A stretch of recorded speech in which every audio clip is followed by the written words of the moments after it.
হ্যাঁ, বাট হয়তো আমাকে ঠিক এরকম ভাবে না, ওকে হয়তো একটু অন্যভাবেই দেখা যেত, বাট নাচতাম হয়তো। একটা এরকম যে আয়নাবাজি অ্যাকচুয়ালি খুব রিয়েল একটা গল্প ছিল, মানে ইভেন যে বিষয়টা নিয়ে গল্প ছিল, এই ঘটনা কিন্তু ঘটেছে, আমরা নিউজ পেপারেও শুনেছি বা দেখেছি, সো অনেক রিয়েল গল্প ছিল এটা। যদিও একটু সিনেম্যাটিক ভাবে প্রেজেন্ট করা হয়েছে, তারপর একটা কি বলবো রিয়েল টাচ ছিল এটার মেকিংয়ে। আমরা পুরান ঢাকায় শ্যুট করেছি, তো এভাবে করে, তো ওটার মধ্যে একটা কি বলবো ওই যে রিয়েল ব্যাপারটা ছিল। অ্যান্ড তুফান এটার গল্পটাই is a larger than life. আমি একবার এরকম একটা কথা বলেছিলাম যে হ্যাঁ, আমি খুব লাকি যে আমি একটা সাপোর্টিভ ফ্যামিলি পেয়েছি। তো আমাকে একদিন কারেকশন করে দিয়েছিল কথাটা যে এটাকে তুমি আলাদাভাবে করে কেন বলছো বা দেখছো, এটাই কি হওয়াটা স্বাভাবিক না?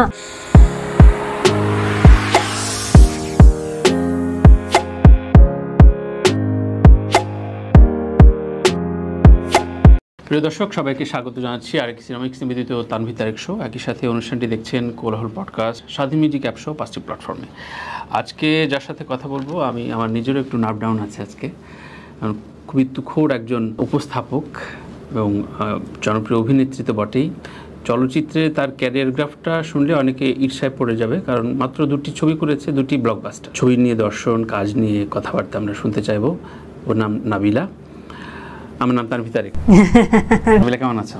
ভালো আছি ভাই, আপনি কেমন আছেন? খুব ভালো। অফিসিয়ালি অনেকদিন পর, আনঅফিসিয়ালি অনেকদিন পর দেখা হচ্ছে তোমার সাথে। তো এই কেমন লাগে এই চাম এবং দুটাই ছবি ব্লকবাস্টার মাঝে গ্যাপ, মানে এই উত্তাপটা কেমন লাগে? ভালো লাগার মতো, এগুলো তো মিস করছিলাম। অনেক লম্বা গ্যাপ ছিল, অ্যাকচুয়ালি কোভিড গিয়েছে এবং এরপর আমি মা হয়েছি, তো সব মিলিয়ে সবার সঙ্গে ওই আনঅফিসিয়ালি যোগাযোগটাও কমে গেছিলো। তো এবার অফিসিয়ালিও কাজ হয়েছে, অফিসিয়ালিও দেখা হচ্ছে, আনঅফিসিয়ালিও দেখা হচ্ছে, সো উত্তাপটা তো ভালো লাগার মতোই। একটু আলসেমি কি হয়ে গেছিল নাকি? বাচ্চা কাচ্চা সংসার আগে একটু সেটেল ডাউন করে তুমি একদম ফুল লেন্থ তুফান দিয়ে একটা তুফানি রানে। না, আলসেমিটা ঠিক না। আলসেমি এই সেন্সে যে না, আলসেমি ঠিক না, মানে আমি এমনিতে অলস আছি এটা ঠিক আছে, কিন্তু আমি সবসময় ভালো কাজ করতে চাই। তো ভালো কাজের সংখ্যা তো আপনার হাতে গোনা, এবং ভালো কাজের যে সংখ্যা হাতে গোনা তার মধ্যে সবকটি তো আর আমার কাছে আসে না। তো এই জন্য দেখা যায় যে আমার কাজের গ্যাপটা অনেক দীর্ঘ হয়ে যায়। আমার পিচ্চি যখন 1 বছর বয়স হয়ে গেছে, তখন থেকে অ্যাকচুয়ালি আমি মেন্টালি প্রিপেয়ার হচ্ছিলাম যে আমি আবার কাজে ফিরতে চাই। কারণ আমরা যখন, মানে আমার উপস্থাপনার ক্যারিয়ার থেকে যদি আমি ধরি আমার ক্যারিয়ারকে, তাহলে অনেক দীর্ঘদিনের একটা ক্যারিয়ার, খুব বর্ণাঢ্য একটা ক্যারিয়ার। হ্যাঁ, তো ক্যামেরার সামনে থাকাটা আসলে মানে আমার কাছে মনে হয় এটা আমাকে অনেক বেশি এনার্জি দেয়, এটা আমাকে বাঁচিয়ে রাখে। সো এটা যখন অনেক দিন মিসিং থাকে, কি জানি একটা মানে জীবনের একটা ভাগ, একটা অংশ যখন আপনার থাকবে না, তখন কেমন যেন মানে একটা অতৃপ্তি, একটা কি বলবো, একটা ভ্যাকিউম থেকে যায় জীবনে। সবকিছু ঠিকঠাক থাকলেও ওই ভ্যাকিউমটা থেকে যায়। তো ওইটা খুব মিস করছিলাম। সো আমি আমার পিছিয়ে 1 বছর হওয়া থেকে আমি আসলে ওয়েট করছিলাম, অপেক্ষা করছিলাম যে কাজ করব এবং ঠিকঠাক কাজ করে ফিরে আসবো। তো এর মধ্যে যে কাজের অফার আসেনি কি তা না, এসেছে, কিন্তু যেহেতু একটা গ্যাপ হয়ে গেছে, আমি আসলে যে কোনো একটা কাজ দিয়ে ফেরত আসতে চাচ্ছিলাম না, এই জন্য সেই রকম কামব্যাক সেটাই হলো। অনেকেই বলেন, জুনিয়র অনেকেই সিটে এসে বলেছেন যে বিয়ে সংসারের পরে এক ধরনের ক্যারিয়ার গ্রাফের চেঞ্জ হয়। অনেকে অবস্ট্রাকল হয়ে বাংলাদেশে তো অনেকে অবসরও নিয়েছেন বা কাজে আর ফেরা হয়নি। সেক্ষেত্রে ভাইয়াকে স্পেশাল থ্যাঙ্কস। আমি একবার এরকম একটা কথা বলেছিলাম যে হ্যাঁ, আমি খুব লাকি যে আমি একটা সাপোর্টিভ ফ্যামিলি পেয়েছি। তো আমাকে একদিন কারেকশন করে দিয়েছিল কথাটা যে এটাকে তুমি আলাদাভাবে করে কেন বলছো বা দেখছো, এটাই কি হওয়াটা স্বাভাবিক না? হ্যাঁ, দেখি না। তো আমি চিন্তা করে দেখলাম আসলেই তো একজন হাজবেন্ড একজন ওয়াইফের কাজকে সাপোর্ট করবে, এটাই তো স্বাভাবিক। অ্যাজ এ ওয়াইফ যদি আমি আমার হাজবেন্ডকে সাপোর্ট করে থাকি, তাহলে ও তো করবে, এটা তো স্বাভাবিক। এটা আলাদাভাবে মেনশন করার কি আছে? বাট অফকোর্স আমাদের দেশের যে প্রেক্ষাপট, সব কিছু আমাদের যে মানসিকতা, সেই জায়গা থেকে যদি চিন্তা করেন, তাহলে তো অবশ্যই আমি বলবো যে আমি লাকি যে আমি সেরকম একটা ফ্যামিলি পেয়েছি, যেখানে শুরু থেকেই কখনো কোনো এটা নিয়ে কারো কোনো কি বলবো মানে কোনো মাথা ব্যথা নেই, এবং এটা জানতাম বলেই এরকম একটা জায়গায় বিয়ে করেছি। এবং এই জন্যই আমি এই গল্পগুলো আরও তোমার মুখ থেকে এগুলো আনতে চাই যে এগুলো উদাহরণ হয়ে থাকে। খুবই কমন প্রশ্ন, সেটা হচ্ছে তুফানের কন্ট্যাক্ট সাইন থেকে শুরু করে ফার্স্ট কলটা কোত্থেকে কিভাবে হয়েছিল? ফার্স্ট কলটা অ্যাকচুয়ালি হয়েছিল হচ্ছে তুফানের প্রেস ব্রিফিং যেদিন হয়েছে ওদিন একটা ডিনারের অ্যারেঞ্জমেন্ট, ডিনার পার্টি ছিল, তো সেখানে ইনভাইট করেছিল আমাকে, সেখানে আরও অনেকেই ইনভাইটেড ছিলেন। তো সেখানে গিয়েছি, সেখানে গিয়ে রাফির সঙ্গে দেখা হলো, রাফি অফিসে আসতে বললো, গল্প শোনালো, চরিত্রের কথা বললো, আমি বললাম হ্যাঁ আমি করতে চাই। তারপরে প্রায় 1-2 মাস কোনো খোঁজ ছিল না, তা আমি ইন বিটুইন উড়ো খবর শুনছিলাম যে নিশ্চয়ই তারা আরও অনেকের সাথে কথা বলছে, এবং বলাটাই স্বাভাবিক, তারাও এক্সপ্লোর করবে, যাকে ভালো মনে হয় বেস্ট মনে হয় তাকেই কাস্ট করবে। এমনি নিজের ভিতরে বুদবুদ কি হচ্ছিল যে এত বড় প্রোডাকশন যদি মানে? হ্যাঁ ডেফিনেটলি আমি চাইতাম করতে, আমি শুরু থেকেই শিওর ছিলাম যে আমি এটা করতে চাই।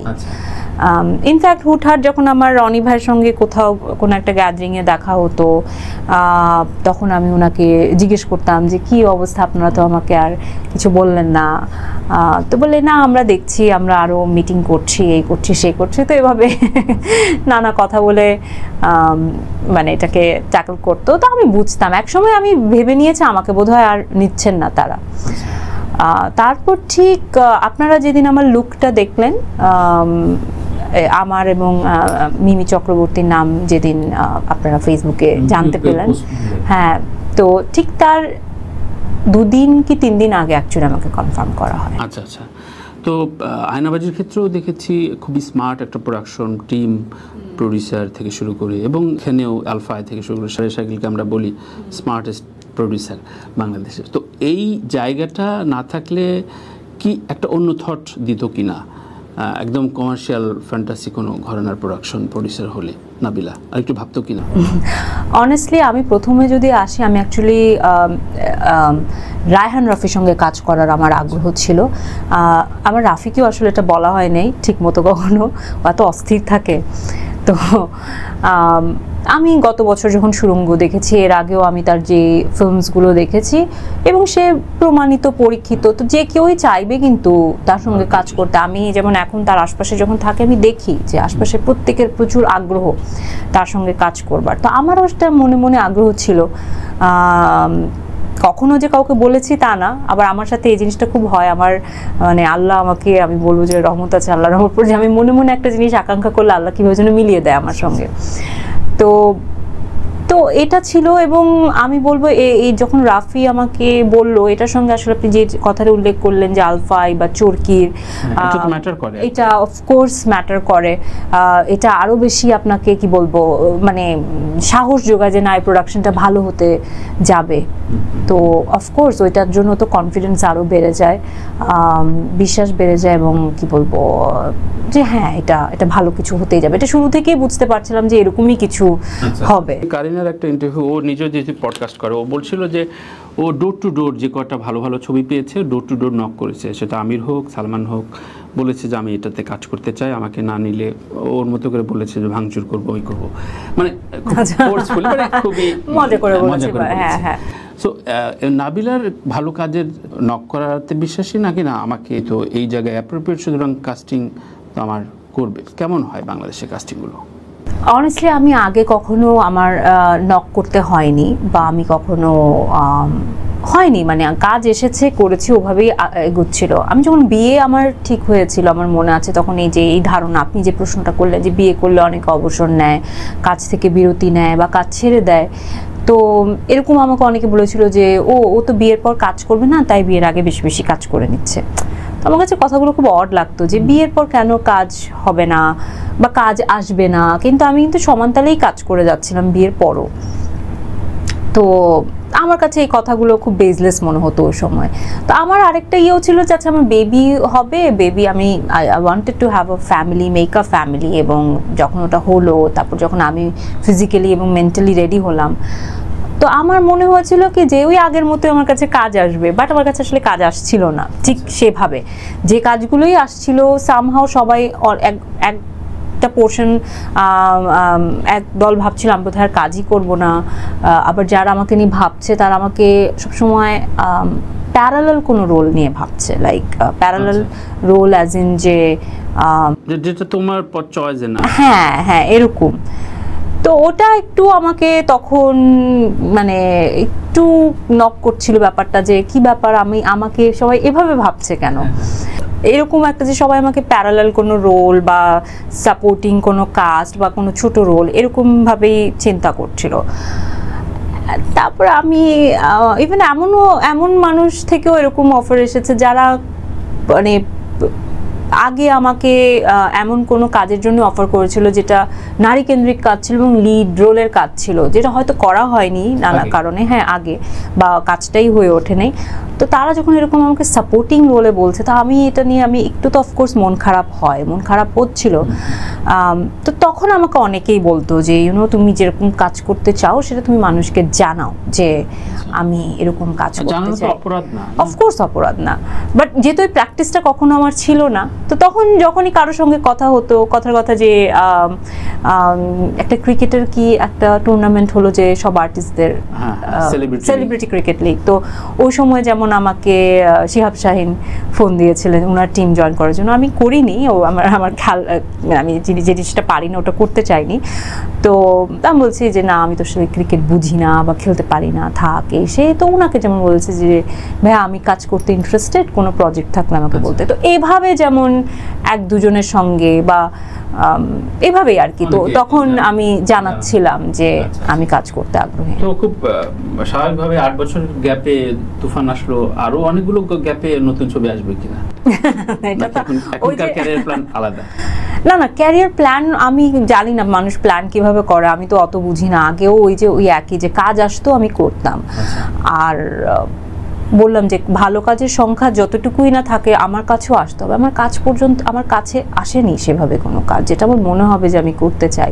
এখনো টু বি ভেরি অনেস্ট আমি জানি না আমার কাছে কতটুকু কিরকম কাজ আসবে। তোমার কলিগদের কিছু রেফারেন্স ধরেই বলি, যখন আমি প্রশ্ন করেছি যে ইন্ডাস্ট্রিতে চিত্রনায়িকা দুই ধরনের দেখা যায়, কেউ খুব বেছে এক দুইটা কাজে আসেন মাঝে মাঝে, আবার কেউ শাবনূর বা জয়া হাসানের মতো একদম লাগাতার তার এর ভেতর দিয়েই জীবনটা বেছে নেয়।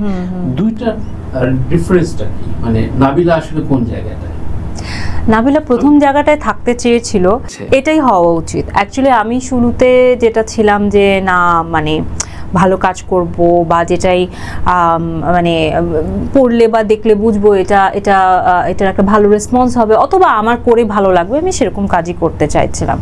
আমি যে সময়টা আমার কাছে কাজ আসছিল এবং আমি না করছিলাম, তো একটা সময় আমি অনেকের সাথে ডিসকাস করতাম, বিশেষ করে যেহেতু অমিতাভ ভাইয়ের হাত ধরে ফিল্মে আসা, তো ওনার সাথে আমি শেয়ার করতাম যে এরকম একটা ফিল্ম আমাকে বলছে, বুঝতে পারছি না করব কি করব না, এইগুলো ঠিকঠাক মনে হচ্ছে আবার এইগুলো ঠিকঠাক লাগছে না। তো উনি আমাকে একটা কথা বলেছে যে নাবিলা কাজ করতে চাইলে করো, মানে হ্যাঁ যে এটা কি তুফানের আগে? মানে হ্যাঁ বেশ আগের কথা, এটা কোভিডেরও আগের কথা। তো কাজ করতে চাইলে করো এবং কাজের সঙ্গে থাকতে হবে। এত বেশি বাদ বিচার করলে সব কিছু আসলে ব্যাটে বলে মিলেও না। আমি আসলে আয়নাবাজিটা আমার জন্য যেরকম একটা বিশাল পাওয়া ছিল, সেই সাথে একটা ড্রব্যাক এটা ছিল যে আমি ওখানে সব কিছু এত বেশি পারফেক্ট পেয়েছি যে আমি ওই পারফেকশনটাই খুঁজতাম। হ্যাঁ, তো বা আমার স্কুলিং যেটা আমার হয়েছে ওটাই তো আমার স্কুলিং ছিল, আমি সবসময় ওটা খুঁজতাম, ওটার সাথে একটা মেলানোর চেষ্টা করতাম। তো এটা তো আসলে সম্ভব না। তো এটা আমার একটা ভুল, আমি বলবো যে আমার একটা রং মুভ ছিল, যার কারণে আমি অনেক কাজই চাইলে করতে পারতাম আর করি নাই, কাজ করতে চাইতাম। তো এখন হয়তো অনেক কিছুই ধরেন হয়তো আমি কনভিন্সড হব না, বাট যদি আমার 60-70% ঠিকঠাক লাগে তাহলে করে ফেলবো, কারণ এখন থাকতে হলে এভাবে করতে হবে। আয়নাবাজি এক ধরনের ছবি, যদিও দুটোই কমার্শিয়াল বাণিজ্যিক, টিকিট কেটিয়ে দেখতে হয়েছে, এবং এটা ফুল ম্যাস পিপল মুভি তুফান। দুইটার ভেতরগত পার্থক্য কি? মানে একজন অভিনেত্রী কিভাবে এটা ডিফারেন্সটা খোঁজে? না, অভিনয়ের জায়গা থেকে নয়, না অভিনয়ের জায়গা থেকে না, মানে অরাটা এরকম যে আয়নাবাজি অ্যাকচুয়ালি খুব রিয়েল একটা গল্প ছিল। মানে ইভেন যে বিষয়টা নিয়ে গল্প ছিল, এই ঘটনা কিন্তু ঘটেছে, আমরা নিউজ পেপারেও শুনেছি বা দেখেছি। সো অনেক রিয়েল গল্প ছিল এটা। যদিও একটু সিনেম্যাটিক ভাবে প্রেজেন্ট করা হয়েছে, তারপরে একটা কি বলবো রিয়েল টাচ ছিল এটার মেকিংয়ে। আমরা পুরান ঢাকায় শ্যুট করেছি, তো এভাবে করে তো ওটার মধ্যে একটা কি বলবো ওই যে রিয়েল ব্যাপারটা ছিল। অ্যান্ড তুফান এটার গল্পটাই is a larger than life. তো অফকোর্স এটা যেভাবে বানানো হবে সেটা একটা বিগ স্কেলে হবে, তো স্কেলের ডিফারেন্সটা মানে 1-1.5 মিনিটে 150 মানুষ মারা যাবে, মানে ফ্যান্টাসি।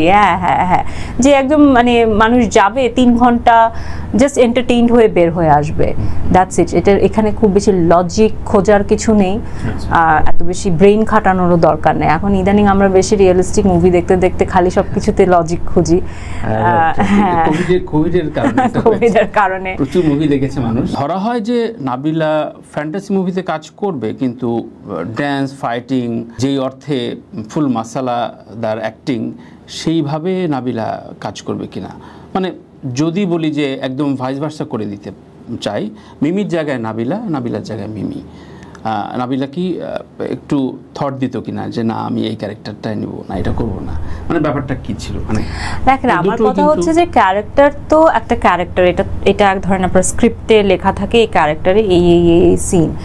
এখন কেউ যদি আমাকে সেই ক্যারেক্টারটা অফার করতো, আমি হয়তো সেই চ্যালেঞ্জটা নিতাম, এই চিন্তা করে যে আমাকে এভাবে কেউ ভাবতে পারে না, কিন্তু আমার কিছু হয়তো লিমিটেশনস থাকবে। তো আমি হয়তো ওই জায়গাটা বলতাম যে আমি আসলে এটা পারবো করতে, বাট আমি এভাবে উপস্থাপন করতে চাইনি যে কে, বা এভাবে সম্ভব কিন্তু চাইলে যে অবশ্যই আমরা তো ভাবতেই চাই যে কেন সম্ভব না, নাবিলা নাচছে এটা তো হ্যাঁ, বাট হয়তো আমাকে ঠিক এরকম ভাবে না, ওকে হয়তো একটু অন্যভাবেই দেখা যেত, বাট নাচতাম হয়তো একটু ডিফারেন্ট হইতো। সবকিছু তো আসলে একটা আর্টিস্টের উপর ডিপেন্ড করেই মানে পরে ব্যাপারটা ডিজাইন করা হয়। অনেক কিছু কিন্তু আপনি কাস্টের পর সে কাস্ট অনুযায়ী বাকি জিনিস ডিজাইন হয়।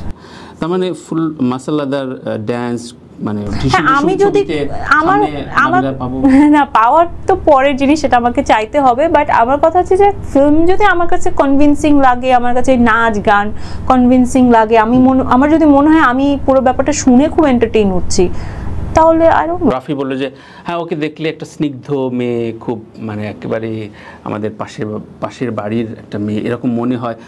তো আমি বললাম যে এই যে মনে হওয়ার ভেতরে রাখলে তো ও একটা মানে একটা মনোলগের ভেতরে পড়বে, তো তুমি কি এটা ভাঙতে চাও কিনা? মানে হ্যাঁ, আই ডোন্ট মাইন্ড। এই যে এরকম ধরনের আমার আরেকটা কাজ নিয়ে আমাকে একবার অনেক আগে অফার করা হয়েছিল, ওইটাও কাজটা হয়ে ওঠেনি। ওখানেও ধরেন অনেক ইন্টিমেট সিন ছিল, তো আমাকে ডিরেক্টর ডিসক্রাইব করেছে যে একটা সাহসী ইন্টিমেট সিন। তো আমি বলেছি যে গল্পটা বেশ সাহসী, সবকিছুই সাহসী, বাট সিন যদি আপনি শুট করতে চান ব্যাপারটা এভাবে হতে হবে। এবং ডিরেক্টর বেশ সাপোর্টিভ ছিল বা ছিল, উনি বলছে হ্যাঁ যেভাবে তুমি কমফোর্টেবল। মানে এখন হয়তো উনি এখানে আমাকে কাস্ট না করে অন্য কাউকে যে যার প্রবলেম নয় আরেকটু বেশি ইন্টিমেট হতে ক্যামেরার সামনে, হয়তো তখন তাকে দিয়ে সেটা করাতো।